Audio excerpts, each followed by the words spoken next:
Mas o que foi que me aconteceu de grave nos anos 90? Eu vim de uma família muito desestruturada, uma mãe submissa, que sofria abuso, violência doméstica, quase todos os dias, de pai alcoólatra. E aí, em 89, eu conheci um príncipe, que me deu tudo o que eu nunca tive na vida familiar. E esse príncipe foi o gerador da Agatha, o maior amor da minha vida. O que aconteceu com o meu príncipe? Meu príncipe virou sapo assim que a Agatha nasceu. Eu vim de uma família desestruturada, com um casamento muito feliz, um relacionamento onde eu era tratada feito uma princesa, mas que depois que a nossa filha nasceu, com as condições genéticas, que hoje é o nome que dá, ele virou um sapo. É o contrário, né? Todo mundo conhece o sapo, o beijo vira príncipe. Comigo tudo tem que ser diferente. Eu tive uma gestação bem difícil. Eu fiquei uns 8 meses internada. Fiquei mais na maternidade do que em casa, mas isso não tinha nada a ver com a deficiência. Eu adquiri a alergia ao glúten e que não se encaixou bem na gestação. Foi uma gravidez muito difícil e no dia 15 de fevereiro, às 2 horas da tarde, eu fui para a maternidade e nas 4 horas da tarde, a Agatha nasceu. No dia 16 de fevereiro, num domingo de carnaval, eu sou chamada no berçário e o obstetra me pergunta: mãe, qual é o seu bebê? Você consegue identificar?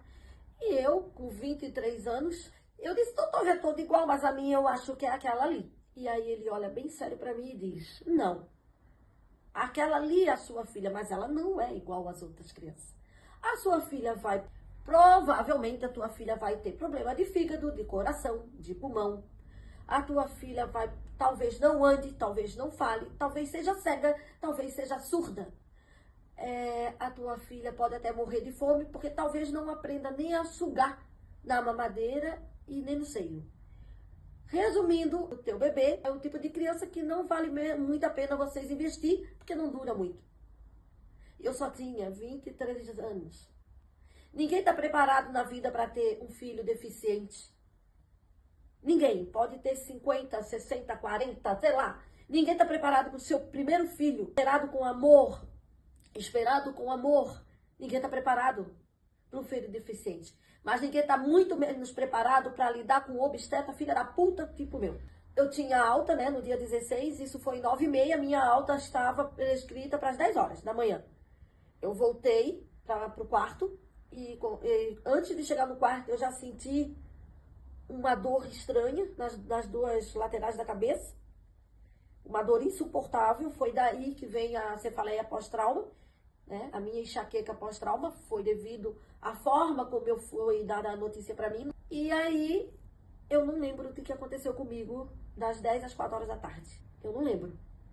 Eu voltei pro quarto, eu sentei, dizem que foi muita gente falar comigo, mas entre 10 da manhã do dia 16 de fevereiro de 1992, às 16 horas, eu tive um apagão mental e eu fiquei em processo catatônico. Às 4 horas, o pai da Agatha chega e diz: vamos pra casa, vamos levar a nossa bebê linda. E eu olho, aí eu acordo e digo: linda, mas retardada. É a única coisa que eu lembro desse dia e do que o médico falou pra mim. Eu voltei pra casa no dia 16, em estado de choque. Dia 17, 18, 19, eu não cheguei perto da Agatha. Foi um processo de rejeição total. No dia 20, gente, é tão forte isso em mim, que eu lembro de todos os detalhes e eu ainda me emociono.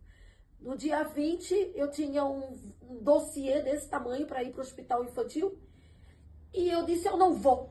6 horas da manhã eu acordo e eu digo: não vou fazer merda nenhuma. Só que eu tenho um grande amigo chamado Deus. E eu não sei como, às 8 horas eu estava dentro do hospital infantil. E eu não parei até hoje. E aí não tinha nada em Florianópolis e nem no Brasil, né? Nos anos 90, foi um ano muito cruel. E a médica falou: mãe, o melhor lugar nesse momento é a PAI. Lutei muito por uma vaga na PAI. E ela entrou na PAI com 3 meses de vida. Eu era a mãe mais jovem na época em Florianópolis. Não tinha nenhum outro caso em Florianópolis de mãe de 23 anos com filho deficiente. E não tinha nenhuma criança tão jovem na PAI. Mas eu lutei tanto por essa vaga que eu venci eles no cansaço. No primeiro dia eu odiei o lugar, não era pra mim, aquele mundo não era meu. E por que que Deus fez isso comigo? E eu cheguei em casa e disse: eu não vou mais. Eu saía de casa às 5 horas da manhã e voltava às 3 horas da tarde. Passava o dia todo sem comer e o dia todo com dor de cabeça. E eu dizia: amanhã eu não vou. Eu acordava e tinha uma força que me erguia, que me levantava e dizia: vai à luta. E assim foi a minha trajetória. A PAI foi um divisor de água, foi muito difícil o início, porque você não projeta um filho para estar naquele lugar, e a gente não entendia, porque os anos 90, para vocês terem ideia, eu não saí do hospital com uma síndrome de Down, um filho autista.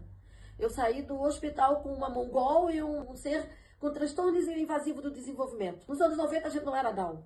Nos anos 90 você não via eles na rua, eles eram escondidos. As pessoas com deficiência viviam em hospício, eles não viviam em sociedade. Então foi muito difícil, muito difícil. Mas no próximo vídeo eu conto como a gente começou a superar cada degrau até chegar no sucesso que hoje é chamado Agatha Marcelino. Tchau, meus amores.